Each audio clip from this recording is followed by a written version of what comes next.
Ụtụtụ ọma nọ ụmụ ọdịnala Igbo. Aka m bụkwa onye nke gị Ogbuefi EZE-ANA Ugochi tubelu oraifite. Abụ m onye isi nchụaja na Ugochi tubelu ọdịnala temple. Anyị na-alụ ọrụ mmụọ dị iche iche gbakwa afa miri emi. Abụkwazị m onye isi nchụaja na ọdịnala restoration prayer ministry. Bụrụkwazị onye mgbasa ozi ọdịnala Igbo. My mission is to help people live better life. Asị nka chi tata bụ orie ritere anyị ihe ọma ma ripụrụ anyị ihe ọjọọ. Asị m onye chụba anyị daa. Onye cheche ihe ọjọọ ya eme anyị ya ma onwe ya. Asị m na igbo n'ihu na ihe ebute mma, igbo n'azụ ebute mma, igbo n'aka nna ebute mma, igbo n'aka ịkpa ebute mma. Asị m na akaka ya ma anyị na jijiji ya ma anyị. Asị m ihe ọma na-eme na be ndị ọzọ ya mee na be anyị. Asị m osisi fụrụ anyị na-atụ ufere na ufere ya amapịa ọnụ. Onye fụrụ anyị cheta nwa ya nwụrụ anwụ na ọzọ ya anwụ. Asị nke anyị na anyị ga-adị ka echi maka na echi adị agwụ agwụ, maka na adị ụka ibe na ọ na-agụ akwa. Asị m na anyị ga-ejere obodo na-ada obodo. Asị m onye si na akwa ya macha mpa ma ya bara nke ya. Ise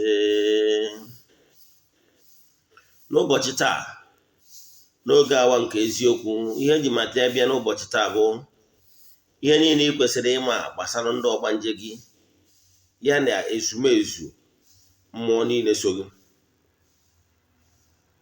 ya bụ ọra mmụọ so gị nụ.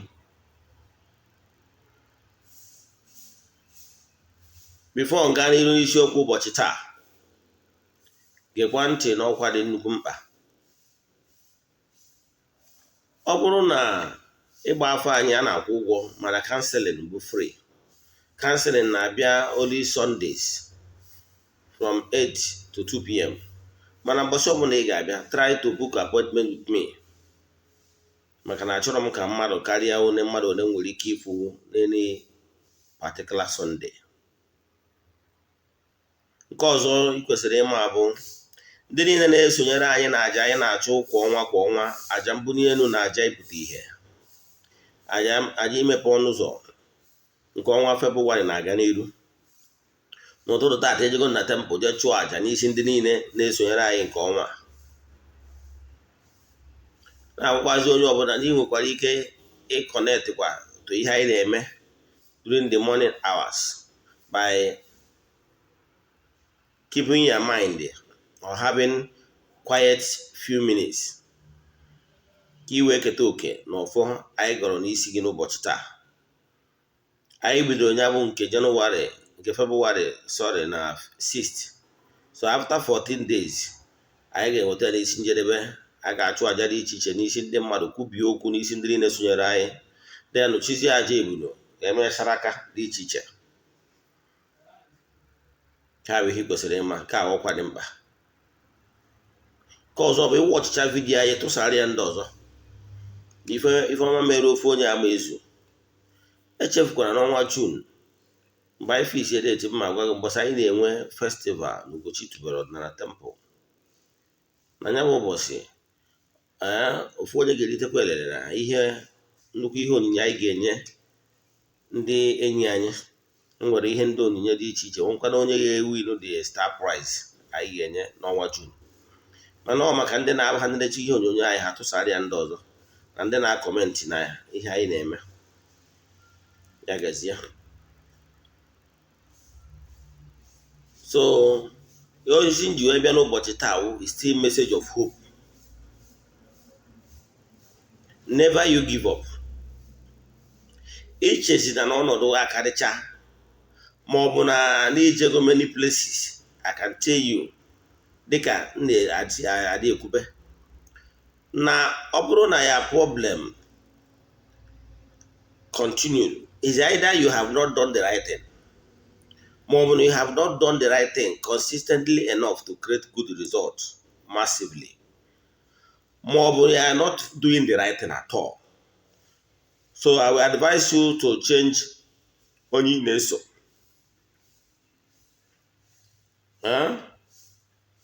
Know who you are following and follow who know road. kwụsị mmekasị. Nke a bụ ihe ọzọ dị mkpa. Ọ bụrụ na ihe ị na-eme n'igbe gị ọdịnala 3, 6 months, 1 year and you have not done the right thing, my dear, change your follow onye na-eso. Either you are not doing the right thing, or you are not a good listener, or onye na-eso you are not following the instruction, or you are not following the right person. Gwakwa gị na enwere onye ọ bụ na ọnya ga-ekwubiri gị okwu in every particular situation.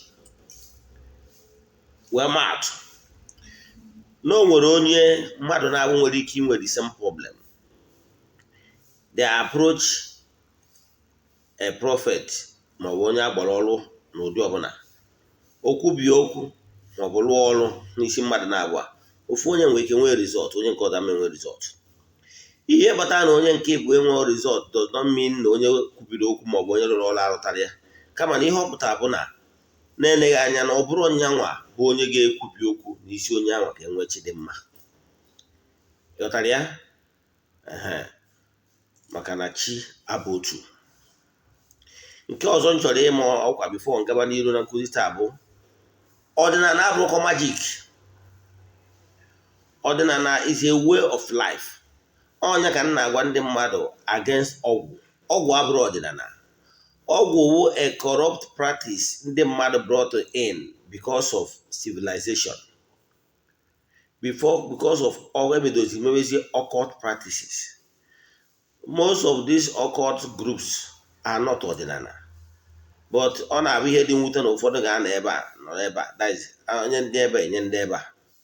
Therefore, ịfụ na onye dị etu a ga na-eme garị mmakọ.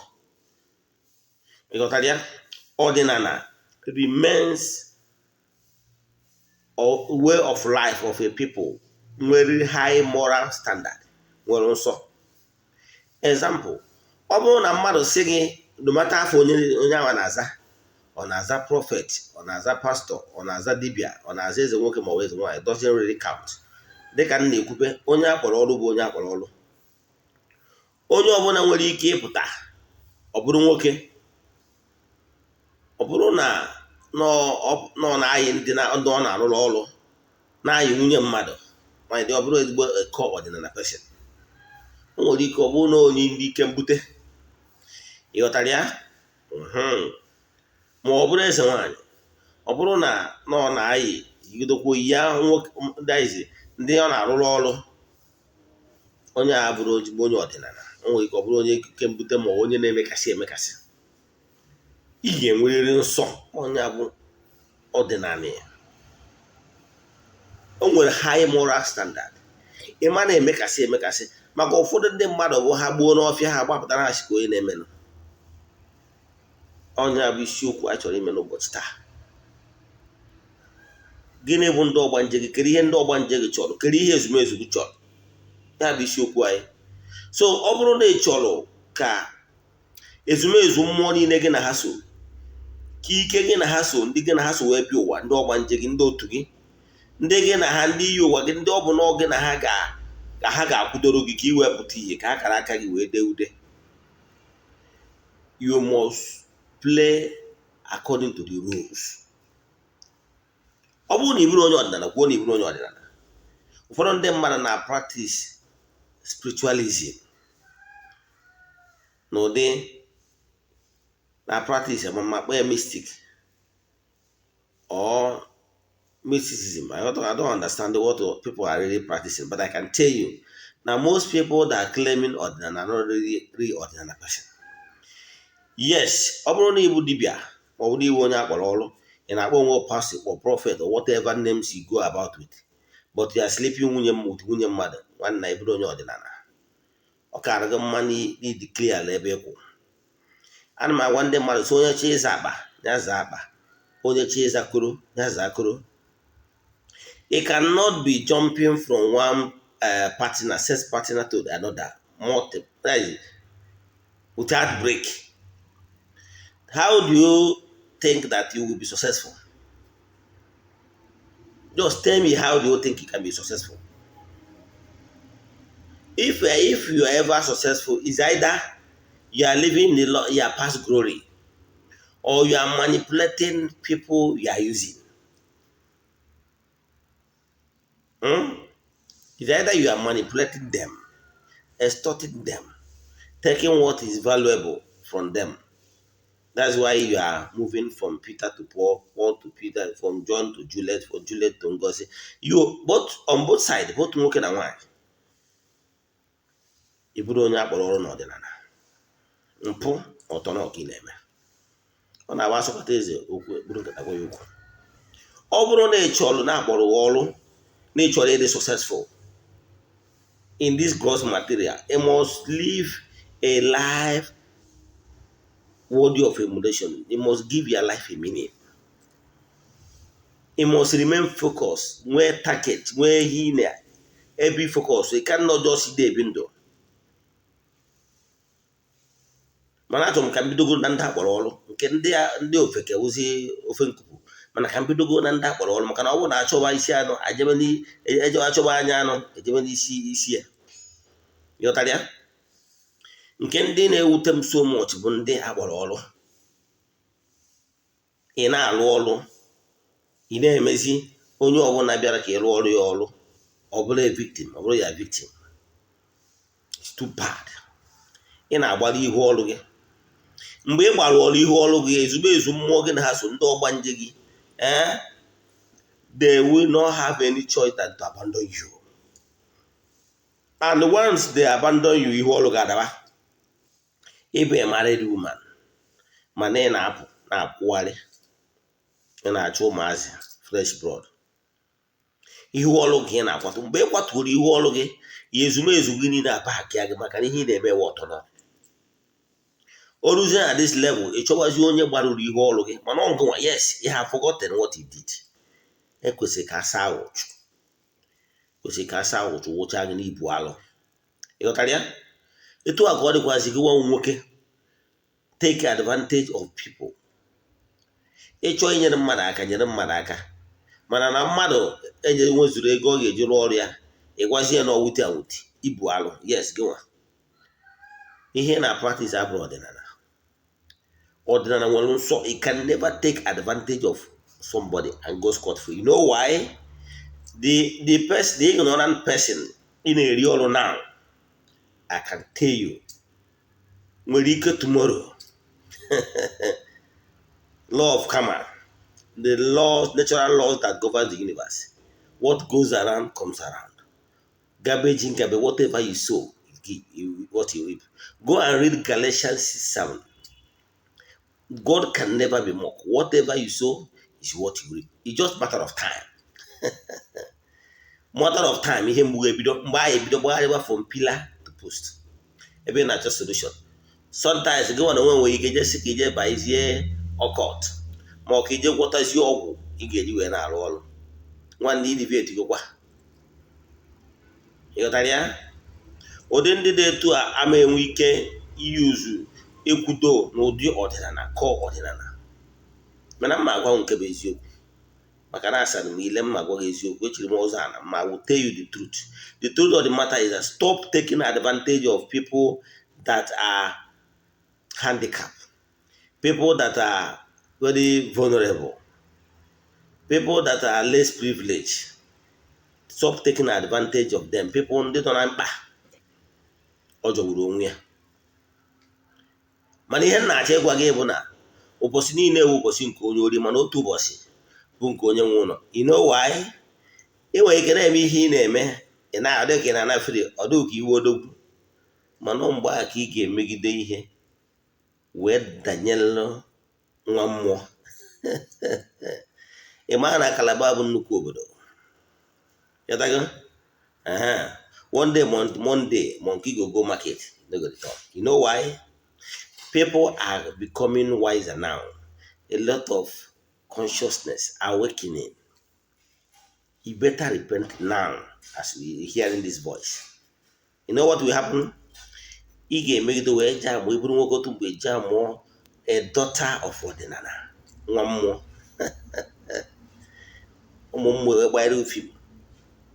Example. If ever know you want to take advantage of people, taking advantage of their ignorance, wee na-eri ha ọrụ. One day we jam a lady or a woman kụrụ mmụọ na-apụ apụ mbamba, kụrụ mmụọ na-apịawa ndị amoosu azụ, mmụọ na-apịawa ndị otu nzuzo azụ, ma ọ bụ nwata nwaanyị mmụọ so. Ọ gwara ọtụtụ ndị mmụọ so mana they don't know who they are. The ike dị n'ime ha ka dị dormant. The bandage have not fallen. When the bandage falls, they will recognize who they are, and they will recognize the power embedded in them. They will cry to the Most High. They will cry to the entity support that follows them. They will recognize their Ezumezu. The day ha ga-ebe akwa na ọrụ iriri ha, problem ga-ebidogo. Ịghọtara ya? Ọ bụrụ na ị gbalụ onye ahụ olelu na ọrụ, mana don't say ka ite ka onye a to bed. Ịghọtara ya? Some people are really suffering. Why am I saying this? A lady called me from Abia State. Na nne na nna ya gbojere ebe ejere ịlụrụ ọrụ like ọ dịka onwere ọrụ ndị Ogbanje or whatever, wee kpoje na be onye dibịa, kwuo onye dibịa ụgwọ, bata ọ dịka ha kwụsịkwara ụgwọ. Gịnị ka onye dibịa bidoro ime? O bido gbadozie the girl ka ọ have access with the girl. The girl wee kpọọ m wee gwa m ihe na-eto, wee wute m so much. There is nothing I can do. See, okay, go back to your parents. She went back to the parents according to what she told me. But the parents did not welcome her. They were like, go back to where we took you to. That we don't have money to pay up the balance to the man. So therefore, keep staying in his house till we pay up the balance. I was, wow, what kind of parents is this? Now, she was trying to see where she will run to. I said, no. Understand? Go and make peace with your parents. Tell them the reason why you don't want to stay there. You understand? So what I'm saying in essence is that stop taking advantage of what I'm saying now involves not only nwoke, ụmụ nwanyị dịkwa involved. So women nwere ike ịfụkwa onye bịara ka arụ ọrụ ha ọrụ na be ha, a married man, and the woman is a married woman, or we like to tie the person diabolically. Ihe na-eme. Mana ihe niile anyị na-eme ewu ndị Ogbanje uke na-agbachu. Believe in me, when they will leave you, ịta aka okere. Mgbe anwa enu anyị erughị aka na anyị erughị aka. Mana ana m achọ ịgwa gị, you better stop doing that now. Because one day, whether you nwoke ma ọ nwanyị, ị ga-aja amụ nwoke ma ọ bụ jụọ amụ nwanyị, bụ nwata nwa rikọ ọdịnala, nwa kụrụ mmụọ mbamba, mmụọ apịawa agha azụ, ikwere na ọ na-eme. Mmụọ na-apịawa ndị amoosu azụ, pịawa ndị otu nzuzo azụ, gbanyere ha fim ha afọ. Ịghọtara ya? Ị na-arụ ọrụ gị jide ọfọ n'oge. Ndị akpọrọ ọrụ nke ha dịkwa apart. Mana gị nwa bụ ofeke. Ndị akpọrọ ọrụ n'ọdịnala Igbo akpọrọ ofeke. Mana ọ bụrụ ụfọdụ na-amara ihe. Yes. Mana ọ dịka etu a ndị my learned friends na ndị lawyers will say na onye a co-colleague ya a learned friend, but non-colleague. Also, ya will go to the masters.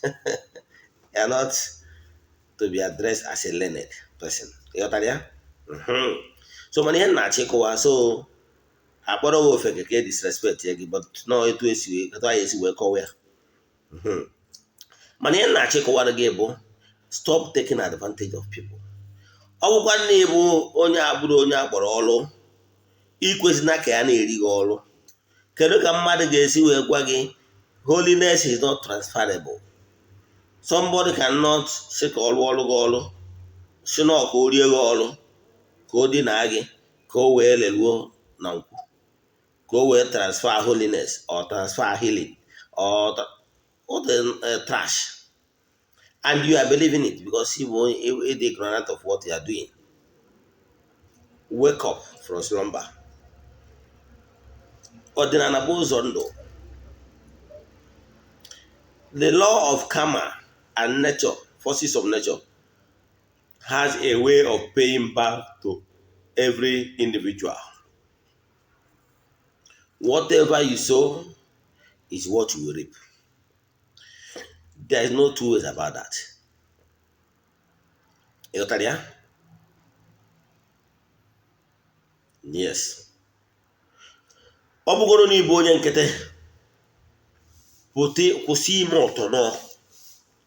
ọtọnọ ị na-eme taa ga-ediprive gị ihe ọma ị ga-enweta in future. Esikwana na onye ọzọ na-eme ka ị na-eme. Mmụọ ọsọ gị na onye ahụ abụrụ ofu. Ewugharịchina ezo ngwa nwaanyị, ọ bụrụ na your marriage is so painful, you can't continue bearing it. In Odinana Igbo, you are free to throw in the towel. It's not cast on stone that you must put your head. You got that, yeah? Then, for nwoke na Odinana Igbo, it's not cast on stone that n'ihi etinye isi gị. You got that, yeah? And ana m agwa ụmụ nwoke, instead of that is having concubines here and there, the wise counsel is that it's better for you to marry more than one. Ma ọ bụrụ na ya problem bụ na onye ahụ with your problem. But taking advantage of people coming to you is very abusive and is not good for your spiritual growth. So what you must be doing is trying to do what is right for your own spiritual upliftment. You know that, yeah? So nke a bụ nke mbụ ị kwesịrị ịma gbasara ọdịnala Igbo. Try to always be in good terms with your Ezumezu. Mmụọ nsọ gị. There is this kind of immoral life you will be in. It will always attract negativity around you. And those negative beings you are attracting around you will always hurt you. Will always bring negative things around you. Will always bring failures, disappointments, and name them all. Count them. So try to live life that is worthy of emulation. Avoid taking advantage of ignorant people.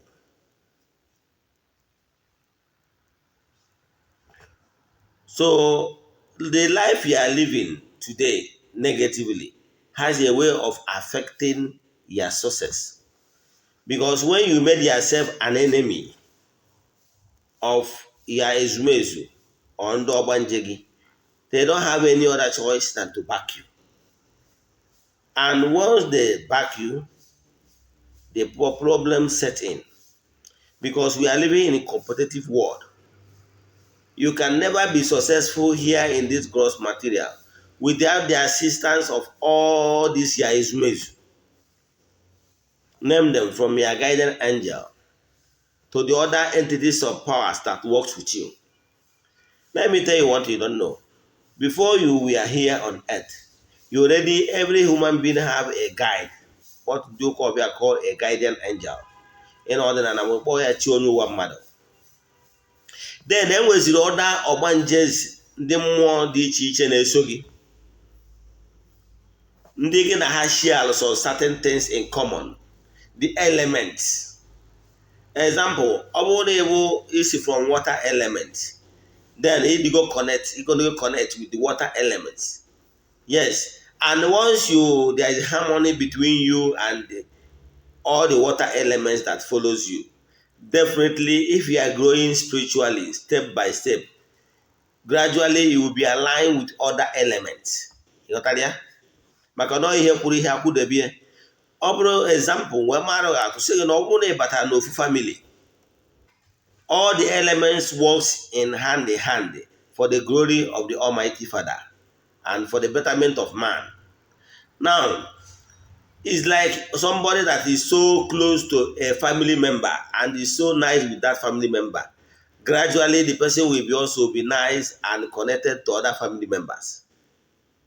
You understand? Because of good things the person, his friends, will be telling other family members that, look, example, Mr. Mike Yobi is a good man. Having said that, by making that comment to other family members, you will see that other family members will begin to like Mr. Mike. You got that? So when you are closer and the harmony, have harmony between your own element, the primary elements. For example, you are from the water. Now, being closer to the water elements will link you up with other elements because they work in harmony. Understand? So, all he kwesịrị ịma. So, sometimes people are new in Odinana. They will be talking about their element. I tell them that you can do beyond that your own element. With time, you'll be able to connect yourself with all the 4 cardinal elements. And all of them will be working for your own good. Especially when you maintain the lane and the law, natural law that governs the universe. So try to make yourself a friend, make yourself as in become friends with other elements so that things will be moving well for you. When you put yourself in opposite direction with the elements, you are going to run into problems. But try to align yourself with entities of power that follows you from your chi, then from your elements that come to this world with you, Ndi Ogbanje, and other forces that comes from your family of origin. That is the family you were born. That you are born in Okeke's family does not happen by accident. Do you get? There is so many reasons why you were born where you were born. Do you get? Yes. Or it's not. It's either by choice.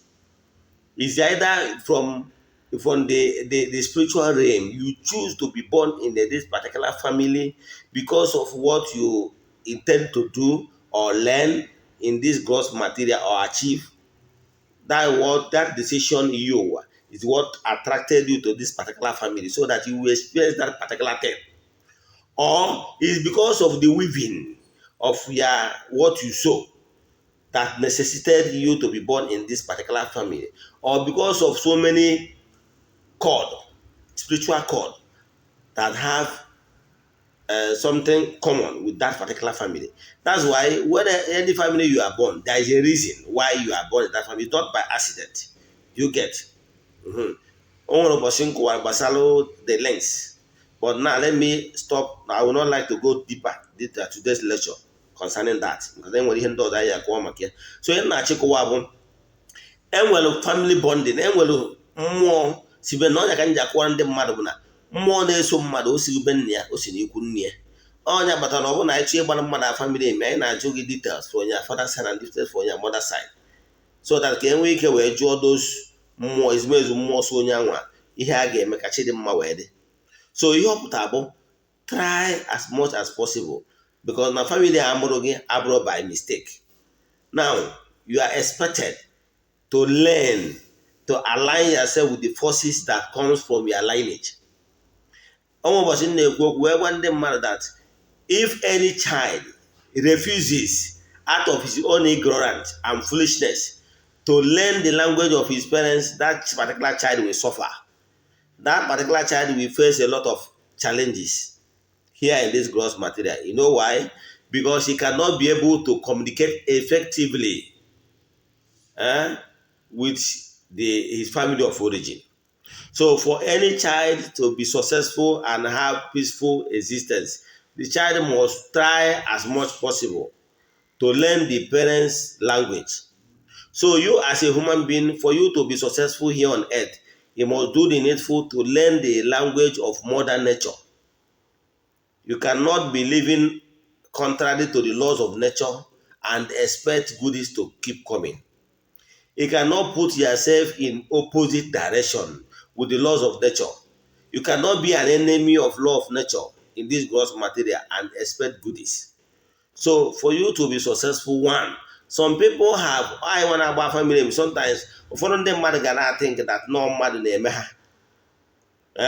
no mother name from village. But in actual sense, it's not even mad what o nwere ike sometimes o si na lifestyle, nke ọzọ o nwere ike o si na n'ihe ha metala onwe ha, mmụọ so ha wee gbaa ha ụchụ. Ịghọtara ya? Ọ dị ka nwatakịrị, nne na nna mụrụ nwatakịrị fụrụ nwatakịrị n'anya, mana o nwere ka nwatakịrị ga-esi na-enupụ isi, gị nwa na onwe gị iwu dịka the father or the mother, ị nwebe a kind of distrust n'ebe nwa. Yes, maka na ihe ya nwa metala onwe ya. Ịghọtara ya? So try to be in harmony with the mmụọ niile so gị. Don't do anything that will turn them off, because when they turn themselves back at you, then mgbe anwa ka ị mezuru onwe gị dị vulnerable to any negativity. Onye ọbụla gbara ụtọba ọ dịghị abụrụ maka gị, ọgwụ ọbụla ndị ilo, because we are living in competitive world. Ihe ndị na-achọ ka ndị na-achụ ya buru ibu. So when you can never be successful ma ọ bụrụ na ị nwere great backing from your Ezumezu. Yes, they are the greatest backer ị nwesịrị inwe. Ị nwere ego iji alụ ọrụ in as if to make align yourself with them, because kere ihe dibịa na-eme. Ihe dibịa nwere ike imere gị ịbụ onye mbe, as in a middle person between you and your chi, or between you and your forces, or between you with the entities of powers from your father family. Now, there is a huge gulf. Enwere ezigbo nnukwu onunu kewara gị na Ezumezu mmụọ so gị. Ihe ezigbo onye nchụaja ga-eme wa ọ gbasịa afa chọpụta na enwego a lot of demarcation. Understand? Na enwe ozi link between you and Ezumezu. Ihe ọ ga-eme bụ obido alignment. Aligning your chi first, aligning you with your Ndi ancestors first, aligning you with all the entities family that comes with entities of powers that lives within your family line, and aligning you with other forces of nature that are supposed to work in harmony with you for you to be successful and for you to achieve great goals in the set goal of your destiny. So here the high priest ga-emedebe bụ align gị. Nke fọsiri gị nwa. Ọdịnala abụrụ ọgwụ, mana for you to achieve great things, you need to align yourself properly with the entities of powers that follows you. Esekwana na onye a na-eme ka ime nke gị maka na chi awụ otu. O nwere onye ga-eme edozi ọtọ, mana maka ihi na no nwere a lot of goodies storing in the warehouse in spiritual connection center for him or her. The person can still be experiencing mercy because he still have a lot of goodies, maybe because of his or her previous earth life. So he's still living in the time of grace. But you might not have the same opportunity or have the same spiritual storage in your previous earth life that can sustain you even when you are going wrong. Example, there is children of the rich that can, in a sitting, pop champagnes. They can spend over 500,000 naira from those big drinks. But you cannot do it. Then if you decide to be foolish and borrow money to do it, you will pay for it because you must pay your debt. You know? So don't say no make ime.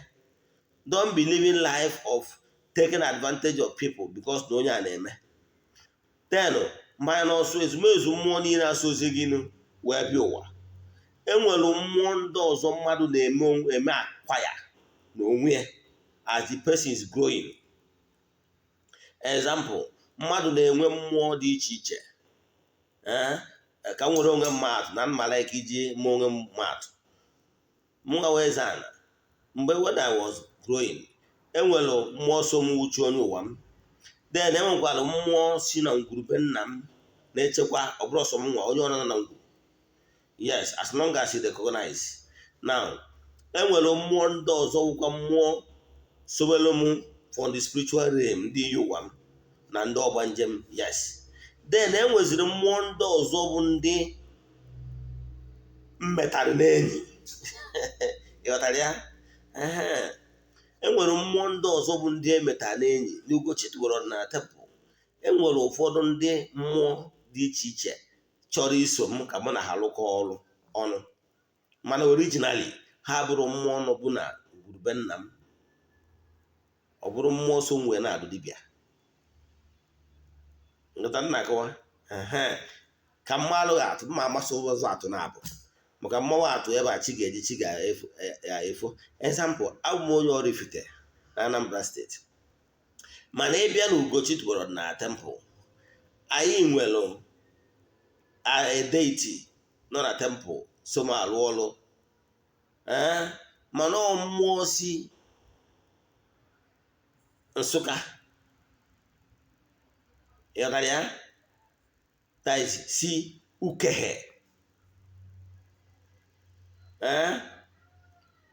ese ugwu amaka ọhịa, ezi enyi of the temple of Eze-Ana Ugochi tubelu. Ịghọtara ya, ọ na temple anyị na ka mmakwara ofu atụ na Ugochi tubelu na temple, ka mmakwara the second atụ dịka nsigwa na mma mara ga-atụ na abụ. The second atụ bụ na Ugochi tubelu na temple, mmụọ na-apịawa ndị amoosu azụ nnukwu nwanyị, mama nnukwu nwanyị na-eme mmadụ odogwu, egwu ndị ajọ mmụọ na egwu ndị otu nzuzo. Ugochi tubelu na temple, ihe eji na nchagbu nọ na temple. Ịghọtara ya? So enwere, as you are growing your spiritual strength, enwere other entities of powers that either from here or from there agree to work with you and or wish to work with you. Understand? So the same way you will be able to expand the coast. You will be able to expand the tentacles. That is spiritual growth. Enwere mmụọ ndị so gị bi ụwa, nwezie ndị ị ga-emeta n'enyi na ndị enyi ndị ga-esozi gị. Ọnya ka ị ga-eji wee grow, create or grow great empire. So ihe niile ahụ Ezumezu, entities of powers. And as you are living long, more will still come. Because ka ị na-aga ka ụfọdụ mmụọ ga-asị, come, I want to work with you. Come, I want to work with you. Come, I want to work with you. With this, you are expanding.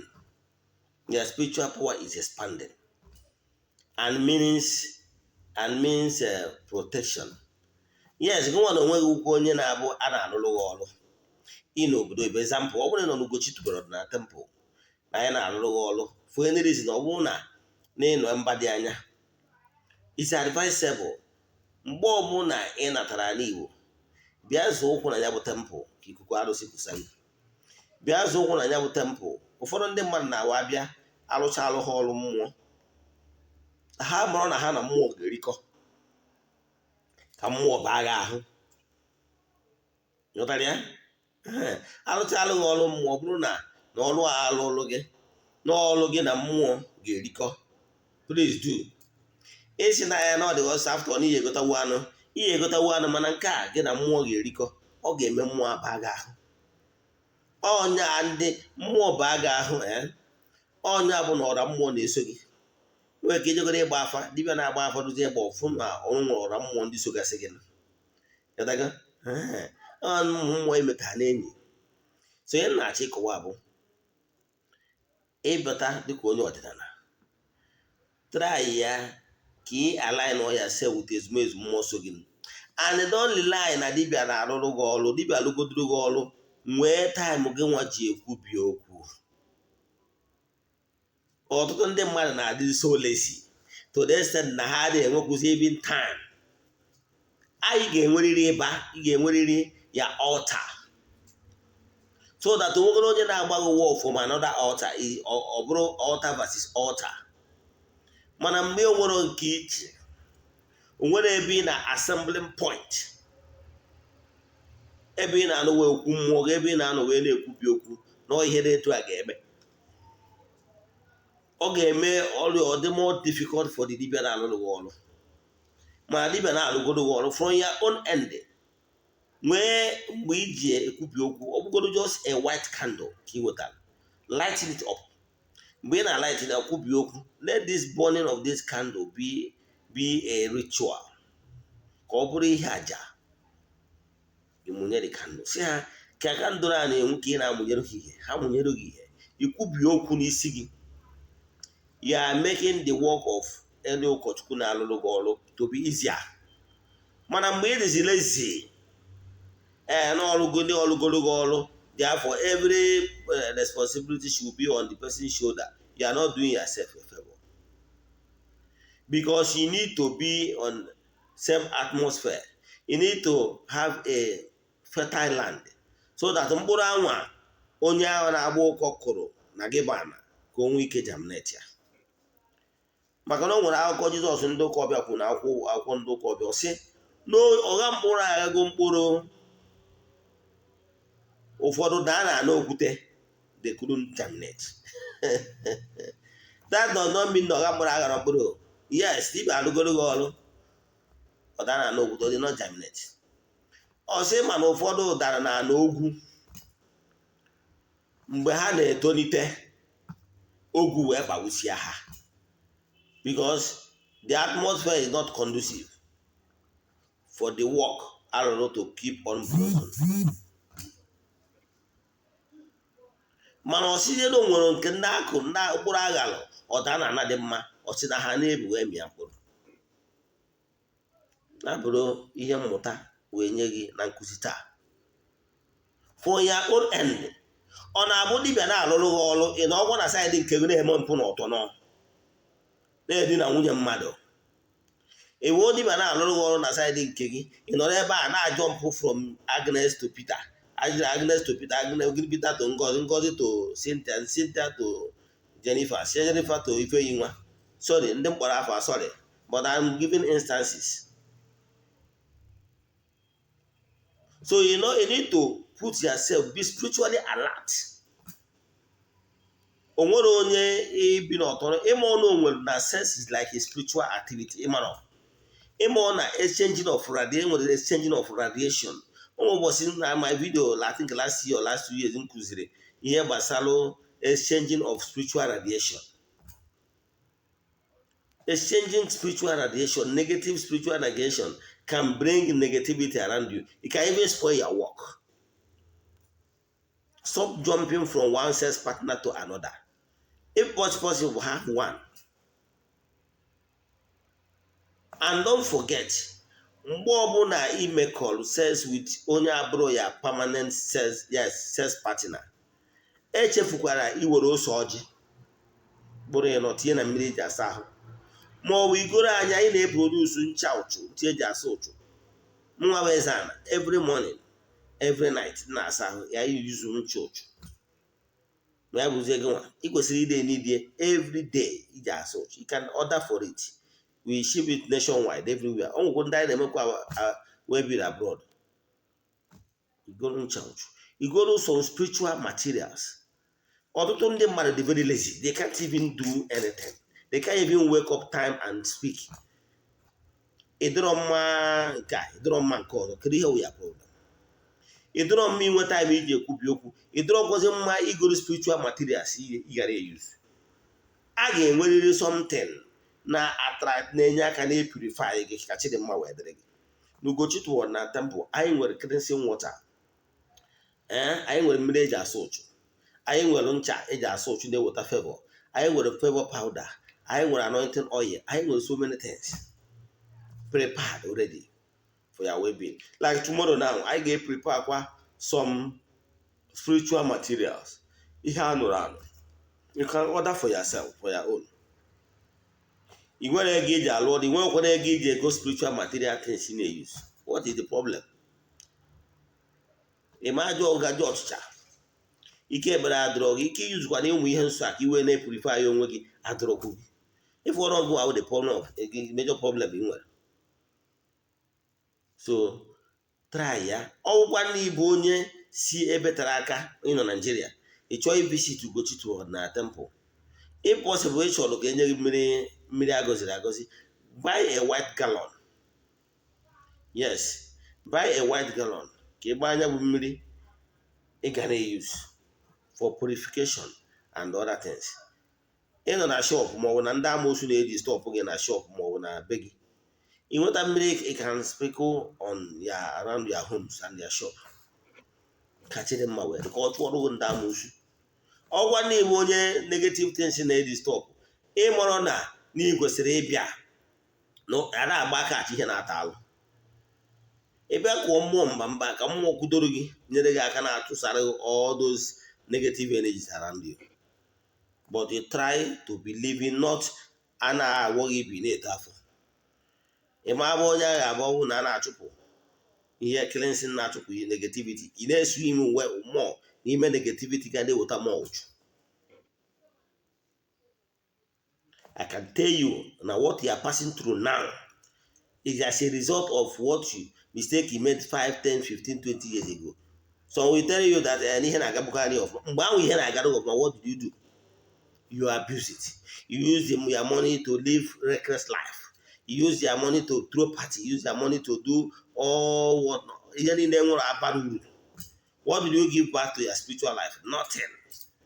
And those entities of powers in the water the money that they say that this guy actually but don't want you to do. They will cut off the leg. And now to establish the ring again, you don't even have money. You don't even have time to eat ukubioku. You must help yourself because heaven help those who help themselves. Ọ bụrụ na ị nwere ajụjụ ị nwere na ihe a nkụzi taa maọbụ ihe nkụzi gboo maọbụ ihe ọbụla na-agbagwoju gị anya n'ọdịnala Igbo, send the message aga m enyere gị aka. Ihe ị needed for you to be successful bụ quote EZE-ANA bụ align yourself with entities of powers that follows you. Try to live a moderate life. Don't take advantage of people. Don't put yourself, make yourself enemy of natural laws. Ike ọdịnala. Ka ezumezu mmụọ gị wee kwudoro gị. Ka ụmụ mmụọ gị dị protectors ka ha protect ya gị. Ụwa nọ n'ime edi egwu. Ka ndị na-amara na mmadụ akara aka ya ghara ịdara gị akara aka gị. Ka ndị okwu ọzọ eme ọzọ ndị na-echu mmadụ. Ịbụ nwata nwaanyị ya jumping. This guy o mere m invite na hotel. O mere nje na nwata no after 2 days nye 100,000 nye 200,000 no go room moto rent ya ụlọ. Ịma ụdị mmadụ dị ihe anwa gị na-eme house. Ịma na onye dị very diabolic. Ịma a na-agba aka achị ihe na-ata alụ. Ị na-asị na Jennifer na-eje. Ịma na Jennifer nwere ike ọnwụ na ọ kwadoro onwe ya akwado. Ya ma gị nwere onwe ha na-eje. Send them message na WhatsApp 0805 78 37 672 EZE-ANA Ugochi oraifite. Welcome. Ya gazienu.